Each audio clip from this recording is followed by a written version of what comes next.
Hi hello నమస్తే అండి. అందరు బాగున్నారా? నేను కూడా చాలా చాలా బాగున్నానండి. మీకు ఒక మొక్కనైతే పరిచయం చేయాలనుకుంటున్నానండి. ఇది చూడండి, జాగ్రత్తగా చూడండి మొక్క. ఇది రెడ్డివారి నానుబాలు మొక్క అనమాట. కొన్ని చోట్లయితే పుట్టుమచ్చల మొక్క అని కూడా పిలుస్తారనమాట ఈ మొక్కని. ఈ మొక్క మనకి చాలా విలువైన మొక్క అనమాట. మనం మేడపైన మొక్కల్లో, మన ఇంటి చుట్టూ మొక్కల్లో కూడా ఎక్కువ కనిపిస్తూ ఉంటుందన్నమాట. ఈ ఈ మొక్క అనేది చూడండి, ఇలా కట్ చేస్తే పాలు వస్తాయి. ఆ పాలు వచ్చేవి మన కంట్లో వేసుకోవాలన్నమాట. వేసుకుంటే మన కంట్లో ఉన్న పొరలు, డస్ట్ అనేది క్లీన్ అవుతుందన్నమాట. కంటి చూపు కూడా చాలా చాలా మెరుగుపడుతుందండి. ఇది మన పెద్దవారు చెప్పిన మాట అనమాట. ఈ మొక్క కోసం అయితే మన పెద్దవారు చెప్పిన మాటే.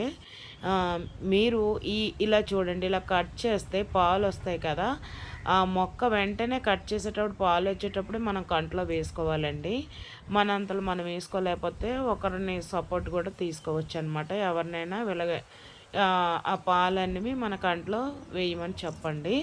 లేదు అంటే మనంతలో మనం ఇలా వేసుకోవచ్చు. వెంటనే అలా అక్కడే కట్ చేస్తే పాలు వస్తాయి అనమాట. తెల్లవారుజామున అయితే ఇంకా బెటర్ అనమాట. ఒక్కసారి ఈ మొక్క మీకు ఎక్కడైనా కనిపిస్తే కంపల్సరిగా ఆ పాలు అన్నవి కట్ చేసి మీ కంట్లో వేసుకోండి. చాలా విలువైన మొక్క అండి. మీకు మీకు నచ్చినట్టయితే నా ఛానల్ని సబ్స్క్రైబ్ చేసుకోండి, లైక్ చేయండి, షేర్ చేయండి. ప్లీజ్ సపోర్ట్ చేయండి నా ఛానల్ని. Thank you friends. నా వీడియో వాచ్ చేసినందుకు మీ అందరికీ చాలా చాలా ధన్యవాదాలు.